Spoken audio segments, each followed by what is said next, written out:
नमस्कार, मैं हूं डॉक्टर चक्षु। भाई देखिए, अगर आपको भी लगता है कि डेंगू का इलाज सिर्फ अस्पताल में भर्ती होकर हो सकता है तो ये वीडियो आपको जरूर देखनी चाहिए, क्योंकि बहुत सारे लोग सोचते हैं कि होम्योपैथिक डॉक्टर्स जो ये वीडियोस बनाते हैं ना डेंगू के इलाज के लिए, प्लेटलेट बढ़ाने के लिए, सब बेकार वीडियो है, उससे कुछ नहीं होता। तो आज इस वीडियो में आपको पता चलेगा कि बीइंग अ डॉक्टर, जब मुझे डेंगू हुआ, जो कि मेरी यूट्यूब फैमिली, मेरे सब्सक्राइबर्स जानते हैं, तो उस डेंगू के समय मैंने कैसे होम्योपैथी से अपनी परिवार की सहायता से खुद को रिकवर किया, क्या जर्नी थी, वो सारी रिपोर्ट्स मैं आपके साथ शेयर करूंगा, सारी दवाइयां शेयर करूंगा, पूरी डाइट शेयर करूंगा। तो अगर आप समझदार हैं और आपको थोड़ा सा कॉन्फिडेंस चाहिए कि हाँ होम्योपैथी ये भी कर सकती है, सक्सेसफुली कर सकती है, तो ये वीडियो आपको जरूर देखनी चाहिए।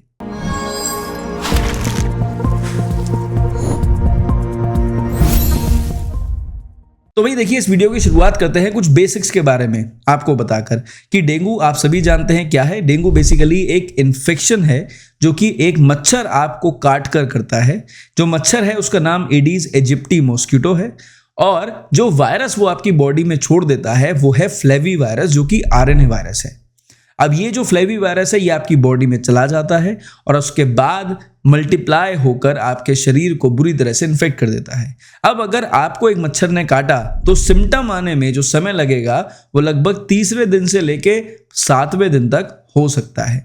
अब डेंगू की अलग अलग स्टेजेस हैं कि जब सिम्टम आएगा तो पहले बुखार आएगा, फेब्राइल स्टेज आएगी, उसके बाद एक स्टेज आएगी जिसमें कॉम्प्लिकेशंस होते हैं, फिर जो तीसरी स्टेज है वो कॉन्वलेसेंस की स्टेज है जहां पे पेशेंट रिकवर करता है। ठीक, अब ये जो स्टेजेस हैं ये समय के हिसाब से चलती हैं। अब इसमें आप सभी जानते हैं कि प्लेटलेट्स तेजी से फॉल कर जाते हैं, पेशेंट बहुत कॉम्प्लिकेट हो जाता है।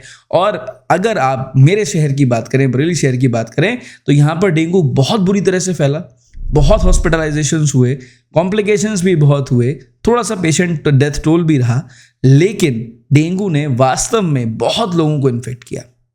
तो ऐसे में होम्योपैथी वास्तव में एक बहुत ही इफेक्टिव प्लान ऑफ ट्रीटमेंट है, जिसकी मदद से समझदार लोगों ने घर पे ही डेंगू को मात दी है।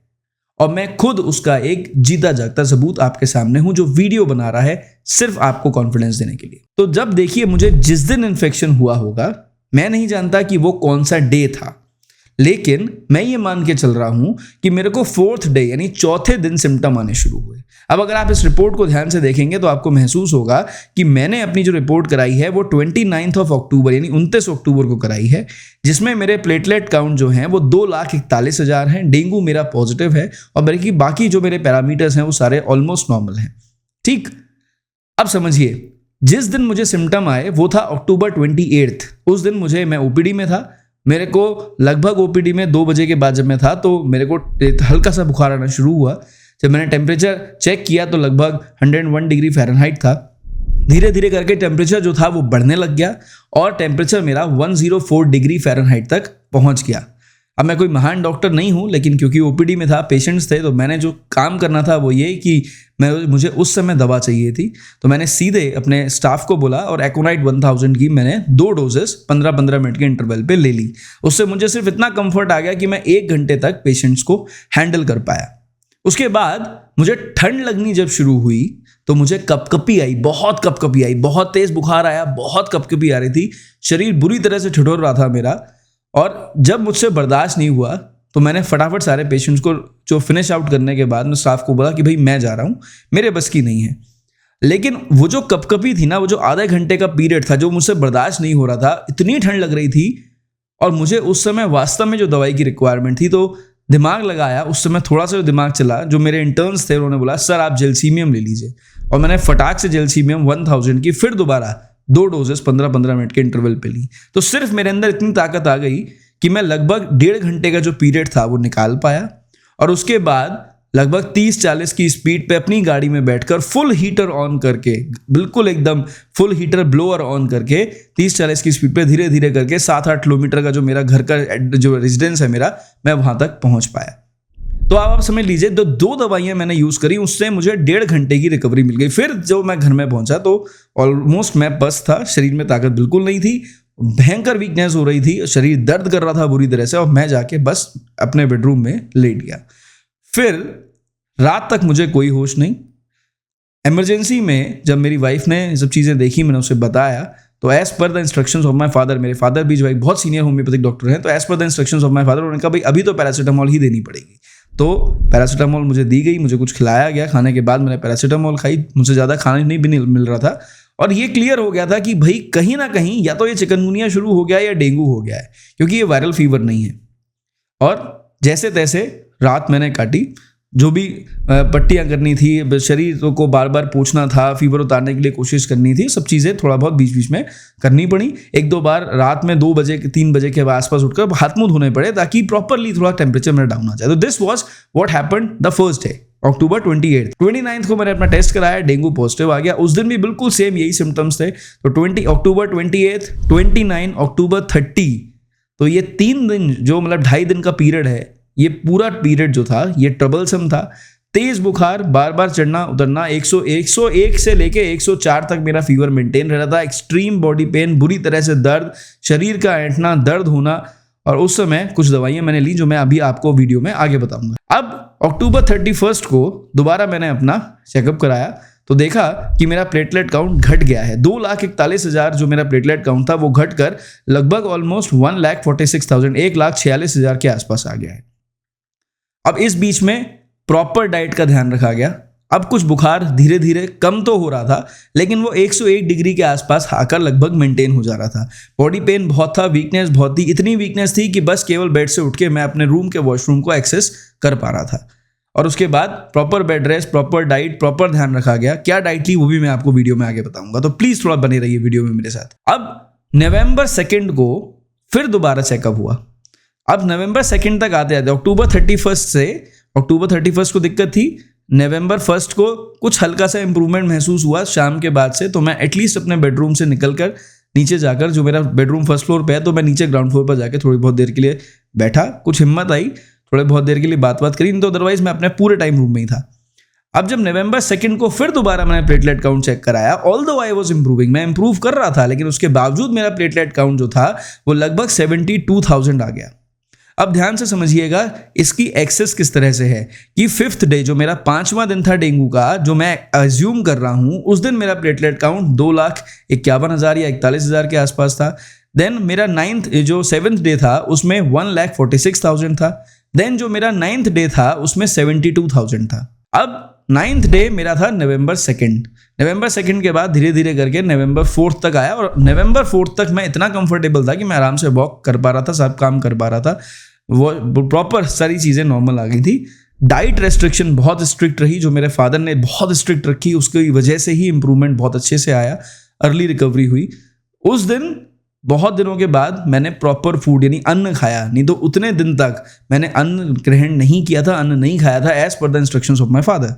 ठीक, अब नवंबर 4 को जब हमने दोबारा प्लेटलेट काउंट कराया तब वो 1,33,000 आ गए, और उसके बाद फिर प्लेटलेट काउंट्स चेक कराने की जरूरत नहीं पड़ी, क्योंकि पता था कि अभी रिकवर हो गया। तो कुल मिला के मान के चलिए 5वें दिन से मेरे प्लेटलेट काउंट घटने शुरू हुए, 9th डे तक यानी 9वें दिन तक मेरे प्लेटलेट काउंट कम हुए, और उसके बाद 11वें दिन मेरे प्लेटलेट काउंट बढ़ गए। तो ये सारी जर्नी थी। अब आ जाइए दवाइयों के ऊपर कि भाई कौन कौन सी दवाइयाँ इस्तेमाल की। जैसे मैंने बताया, जिस दिन ठंड लगी, जिस दिन फीवर आया, उस दिन मैंने हॉस्पिटल में ही 2 डोजेस ली एकोनाइट 1 की 15-15 मिनट के अंतर पे, और लगभग 1 घंटे के बाद जब मुझे कपकपी शुरू हुई बहुत बुरी तरह से, तो मुझे नहीं समझ में आ रहा था, लेकिन मेरे जैसा कि इंटर्न्स ने गाइड करा कि सर आप जेलसीमियम सर को सबसे पहले देते हैं, जेलसीमियम प्रेस्क्राइब करी गई। जेलसीमियम की 15-15 मिनट पे 1000 पावर की 2 डोज मैंने फिर से ली। इससे सिर्फ इतना हुआ कि मैं घर तक आ गया। घर आने के बाद जिस तरह के मेरे सिम्टम्स थे, उस तरह के सिम्टम्स के अकॉर्डिंग फिर जो दवाइयाँ हमने ली वो थी ब्राइनिया 200, क्योंकि इतनी एक्सट्रीम जो है थकान, इतनी कमज़ोरी, इतना शरीर दर्द और मूवमेंट ना कर पाने की जो एक तरह से हमें असहनीय था, बिल्कुल मूवमेंट नहीं कर पा रहा था, वहाँ पर Bryonia was the most indicated remedy. तो ब्राइनिया हमने ली, ब्राइनिया 200, यूपेटोरियम 30। फिर फीवर को उतारने के लिए जो दवाइयाँ लेनी थी बहुत जरूरी, पैरासीटामोल मैंने सिर्फ एक ही दिन ली है, जिस दिन रात में मैंने पैरासीटामोल ली, और उसके बाद अगले दिन मॉर्निंग में फिर दोबारा ली। तो सिर्फ एक ही दिन ऑलमोस्ट 12 घंटे के इंटरवल पे 2 पैरासीटामोल 650 mg की 2 टैबलेट्स ली हैं। उसके बाद सिर्फ होम्योपैथिक मेडिसिन। कौन कौन सी दवाइयाँ थी? एक पूरा कॉम्बिनेशन था जिसमें Tinospora Q, Chirata Q, Baptisia Q, China Q, ये 4 मदर टिंचर्स उसमें पड़े हुए थे, जो चारों मदर टिंचर्स रेगुलरली हर घंटे पर मैंने कंज्यूम करे हैं उस कॉम्बिनेशन में से। कॉम्बिनेशन बनाने का तरीका बिल्कुल सिंपल था कि ऑलमोस्ट 100 ml की बोतल के अंदर मेरे स्टाफ ने जो टीनोस्पोरा, चिराता, बैप्टीसिया एंड चाइना, ये चारों दवाइयाँ 10-10 ml डाल दी थी 100 ml की बोतल में, और 60 ml पानी ऐड करा था हमने। उसके बाद उसमें से almost 1 tablespoon every hour मैं ले रहा था। साथ में ब्राइनिया 200 3 आवर ली, यूपेटोरियम 30 3 आवर ली, ये रेगुलरली चल रही थी। अब ये दवाइयाँ, जितनी दवाइयाँ मैंने आपको बताई हैं, ये राइट फ्रॉम डे 5 यानी 29 अक्टूबर से लेकर और लगभग ऑलमोस्ट 13 नवंबर तक लगातार चली हैं। इनकी फ्रीक्वेंसी जो हमने लगभग 9 नवंबर के बाद धीरे धीरे करके कम कर दी जब हम इम्प्रूव हो रहे थे, लेकिन दवाइयाँ हमने सिर्फ यही कंज्यूम करी। अब नवंबर 11 के बाद, नवंबर 13 के बाद जो मेरे को वीकनेस जो शुरू हुई और जो अभी तक चल रही है, उसमें जो दवाइयाँ यूज़ करी वो एसिड फॉस 30 एंड चाइना 30 थी, जो कि हमने रेगुलरली अभी तक हम ले रहे हैं, दिन में 3 बार के हिसाब से खुद के लिए कंज्यूम कर रहे हैं, as per the prescription of my father and with assistance of my wife. तो अब आप सबको समझ में आ गया होगा कि दिस इज हाउ होम्योपैथी से केस को मैनेज किया जाता है। डॉक्टर्स की फैमिली में डॉक्टर्स खुद अपने केस को इसी तरह से मैनेज करते हैं, तो आप भी एक डॉक्टर की सहायता से अपना केस मैनेज कर सकते हैं। अब डाइट क्या ली? देखिए, मान के चलिए कि लगभग मैंने 7 दिन तक अन्न ग्रहण नहीं करा था, नो सॉलिड फूड, ना कोई दाल, ना कोई चावल, ना कोई सब्जी, कुछ भी नहीं।